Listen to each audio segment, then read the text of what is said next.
Paavo Puuntuotaja tässä moi. Ja tervetuloa pajalle. Eletään nytten pitkä perjantaita 2020. Tossa naapuripajassa kuuluu metakkaa ja munkin pajassa täällä ollaan hitsattu innokkaana. Mulla oli ajatus kyllä tähän pääsiäiseen vähän toisenlainen. Elikkä mä sain tuossa Huskulta lainaan tällaisen älyttömän hienon sähköraivaussahan. Mulla oli kohteet katsottuna, mihin pitäisi mennä tekemään taimikohoidot. Keli on tällä hetkellä ihan täydellinen metsänhoitotöihin. Tuolla on pilveten taivas, jonkin verran lämmintä. Maassa tietysti heinät ei ole vielä noussut ja lumet on sulannut, mutta Sanna laittoi ovet säppiin, joten täällä ollaan. Mä teen nyt tätä pääsiäisen töitä, jotta pystyn tuossa kuun lopulla taas sitten, kunhan niin toi Uudenmaan eristys loppuu, niin lähtee metsähoitotöihin. Mun on aika vahva tunne, että mun on ihan turha mennä valittaa siihen rajalle ja esittämään niin poliisille, minkä takia metsähoitotöitä pitää tehdä tällä tavalla. Tai mulla täytyisi olla vaimo mukana ja lapset. Vaimo kanssa tekee metsähoitotöitä ja ei me voida nyt lapsia jättää kotiin kahdestaan. Niin mulla on niin vahva tunne, että me ei päästä siitä läpi millään. Niin hitsataan sitten tässä näin ja tehdään toiseen aikaan taimikohoito. Vaikka se on itse pikkasen huonompi tehdä, mutta ei voi mitään. Mä oon täällä pajalla nyt hitsailu kovalla innolla noita Rockbulletin telejä. Eli mä teen niitä aina 4 koneeseen. Rockbulletissa on 8 pyörää ja 4 teliä aina. Niin 16 teliä tässä hitsataan. Toi kestää melkein 2 tuntia, tuollaisen yhden hitsaaminen ehkä ekana heftataan tai sillotetaan, riippumatta. Se vähän vaihtelee, missä päin Suomeen ollaan, miksi sitä kutsutaan. Sitten sen jälkeen hitsataan. Siinä on aika paljon saumaa ja sitten loppujen lopuksi hiotaan. Mulla tässä nyt 1 kappale tälleen näin. Mä oon heftailut sen alkuun, eikä siinä niinku laitetaan toi noin pois, ettei toi hajoa. Mä vien sen kohta tonne turvaan, mä sitä täällä pajassa oikeesti säilyttänyt, mä oon sitä pitänyt niinku hyvässä turvassa, jottei siellä vaan käy mitään, koska se on aika kallis hieno saha. Ja se on vaan mulla lainassa, se ei ole mun oma. Kunhan saa tehtyä videot, niin sen jälkeen mä palautan sen sitten Huskulle takaisin. Mutta tässä näkyy, mitä on silloitus tai heftaaminen. Eli mulla on tässä tää teli. Sitten sen jälkeen mä laitan siihen vaikka tällaisen lapun päälle. Ja sitten sen jälkeen mä tonne noin teen tuollaisia pieniä täppiä. Se, että minkä takia mä en lähde suoraan hitsaamaan sitä, johtuu siitä, että jos mä lähtisin tästä hitsaamaan, niin metallin lämpölaajeneminenhän tapahtuu ja myös olomuotomuutos siinä. Niin se menee kasaan, eikä hitsaat jotakin, niin sitten sen jälkeen se sauma menee pieneksi.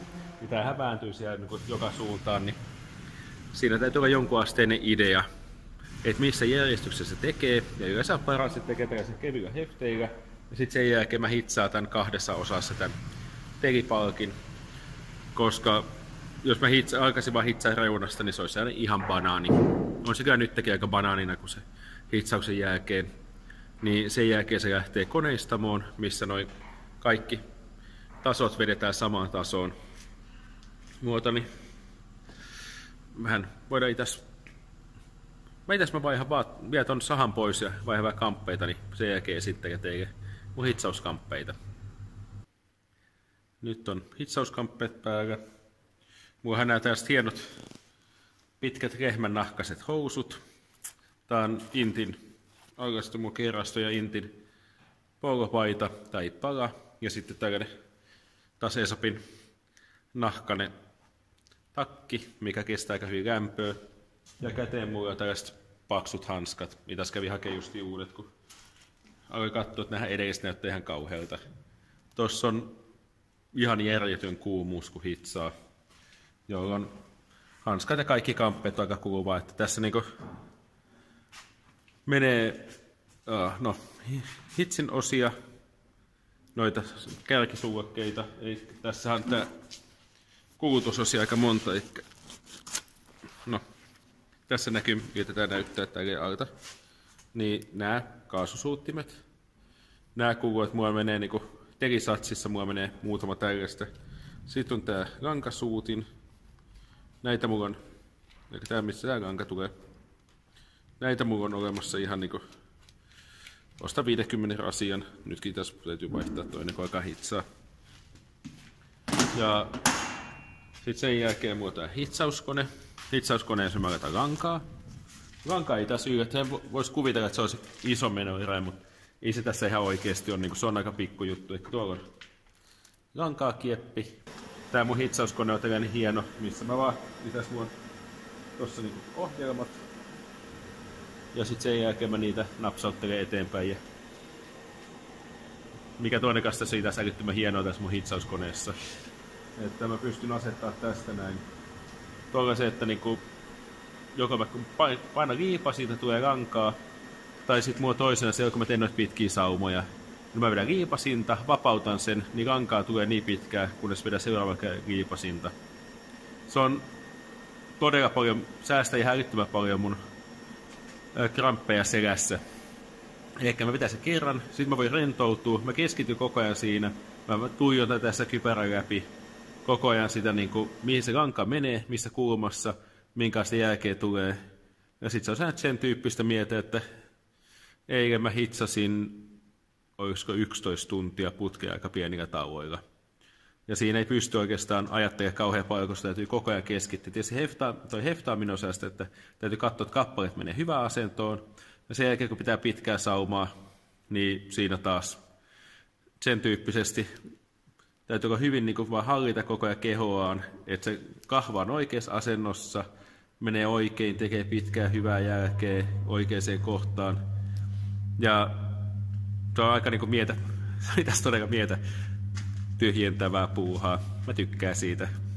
Mullahan tässä on kiva, että välillä mä noita suunnittelen, tilailen, sit mä hitsaan, sit mä kokoonpanen, niin mulla tulee sellaista mukavaa työkieltoa tässä, niin ei tarvitse vaan yhtä puuhaa tehdä. Joo, ja tossa oli tässä hitsauskaasua. Sitä kanssa kuuluu aika paljon. Mulla meni eilen 1/4 tällaisesta isosta pullosta. Se maksaa, tässä 1/4 maksaa. Se ei paljon jäi tästä tosta kokonaisesta lankakerästä, joten hitsauskaasukin, siihen palaa aika paljon rahaa. Mutta tämähän siis, mä en valita. Mun mielestä olisi ihan naurettavaa, että mä valittaisin tässä koko ajan, mitä kaikki on kauhean kallista. Se niinku kuuluu tähän, jos haluaa hitsata, niin täytyy olla hitsauskaasua, täytyy olla hitsauslankaa, täytyy olla toimitila. Tähän mulla jästää, mulla on tänne mukavan kokoinen paja, mikä ei tää nyt liian suuri ole, tää on oikein kokoinen, niin tähän maksaa mulle pitkälti yli 100 per työpäivä, tää paja. Jolloin jos mä otan 8 tuntia, niin se on helposti 15 € per työtunti. Se ei pidä vaan ajatella siihen, täytyy ajatella isommassa kuvassa. Ja tämähän niin ei tää mulla huvin takia tällainen paja täällä. Tää on niinku, mulla on pakko olla, jotta mä saan töitä tehtyä. Ja kun mulla on isompi paja, niin mä saan tehtyä tunnin aikana enemmän. Ja sitä kautta taas tää isompi paja alkaakin niinku olemaan hyvin kannattava. Sitten jos meidän unohtuu lisää varusteita. Mulla on tällainen hieno hitsauskypärä. Tässä on ekana tällainen, no en voi puhua kun se on päällä, kun te ette kuule mitään. Mutta tossa on toi maski. Sitten mulla on selässä tällainen tuuletin. Elikkä mä kun laitan tossa sähköakku, mä laitan sen päälle, niin se alkaa puhaltaa. Menee raitisilmasuodattimen kautta, tulee niinku, siinä on kaksikertainen suodatis, tosi hyvä. Tosi puhdasta ilmaa tulee, olisi hyvä mennä kauppaan nyt, ei tulisi pöpöt. Mä näen tossa ihan aika lailla yhtä hyvin kuin muutakin. Ja sitten sen jälkeen, jos mä oon hitsaamaan, niin se tummenee. Mutta on kauhean kiva, kun on hyvä maski, niin mä näen siinä. Vaikka noin siirrotukset on helppo tehdä, ettei tarvitse koko ajan nostaa laskea maski, vaan siitä näkee ihan oikeasti. Sanotaan automaattimaskiksi, mutta niitäkin on montaa tasoa. Mutta muahan just kun mä teen tätä työkseni, niin mun kannattaa laittaa niinku 4 € enemmän rahaa kiinni siihen, että mulla on hyvät välineet. Mä oon nyt höpötellyt tässä, mulla on tavoite aina kun mä teen töitä, niin mulla on myös tietty tavoite, että vaikka mä halusin, eikä kun mä tulin tänne näin, niin mä halusin, että kun mä lähden tänään pois, mä olin tässä yötä täällä pajalla. Oli niin myöhään iltaa hitsasin, niin olisi ollut vaarallisempaa lähteä ajelle kotia päin ja sitten aamulla tänne, kun nukahtaa tonne noin lattialle tyytyväisenä. On mulla patja siellä onneksi. Ei tarvinnut kovalla lattialla maata. Mutta mulla on tavoite, eli tänään kun lähden pajalta, niin täytyy olla 16 kappaletta telejä tuossa lavalla noutovalmiina. Sitten sen jälkeen mä tilaan tuosta kuljetusliikkeen, niin lähtee koneistamoon tuonne Loviisaan ja tulevat tänne takaisin. Tämmöistä elämää täällä. Mulla on tossa toinen hitsauskone huutaa taustalla, tuossa on vesijäähdytys. Eli sellainen pienimmissä hitsauslaitteissa, niissä monesti toi kuumuutta jäähdytään vaan sieltä kaasuvirtaa ja jäähdyttää sitä. Niillä ei pysty ihan jatkuvasti hitsaa. Tuolla mun koneella taas siinä on vesijäähdytys, eikä tuolla alla on vesipumppu. Ja sitten se vesi kiertää tonne aina ihan käärsään asti ja takaisin.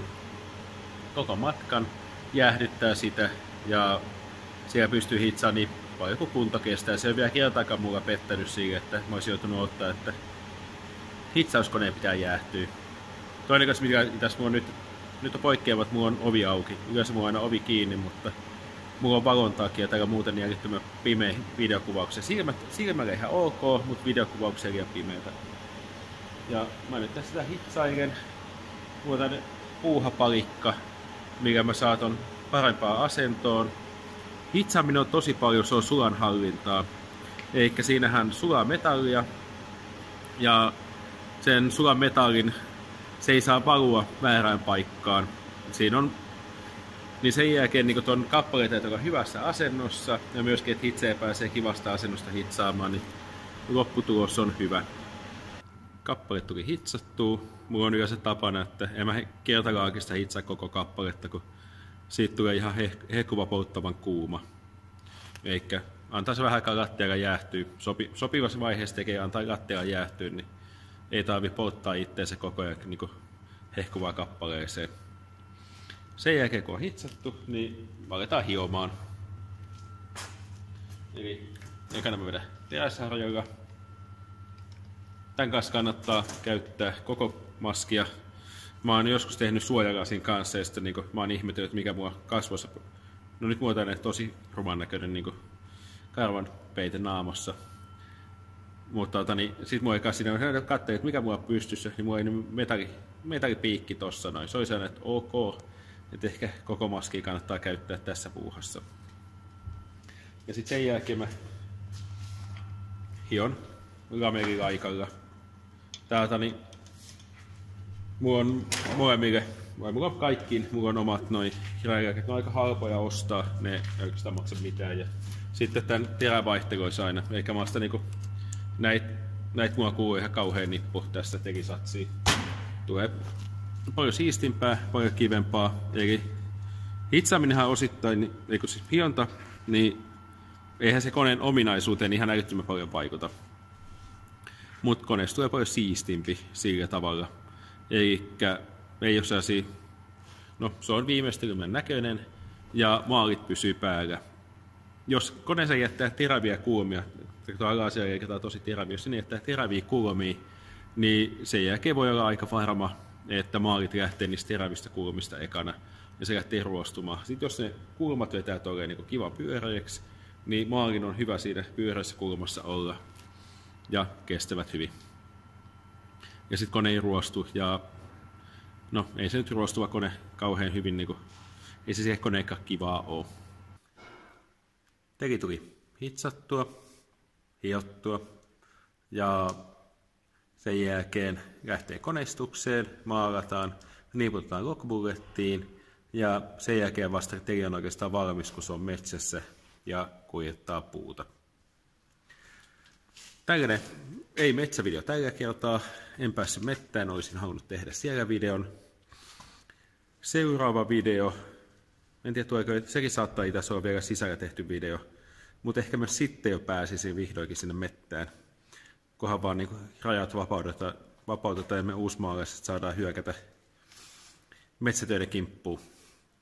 Mutta hei, kiitoksia, että jaksoit katsoa videon. Jos tykkäsit videosta, paina tykkää. Ja tuohon tulee kanssa ne 2 videoehdotusta. Siitä voi napsauttaa jonkun kivan video, jos ei vielä jostakin syystä katsonut kaikkia videoita.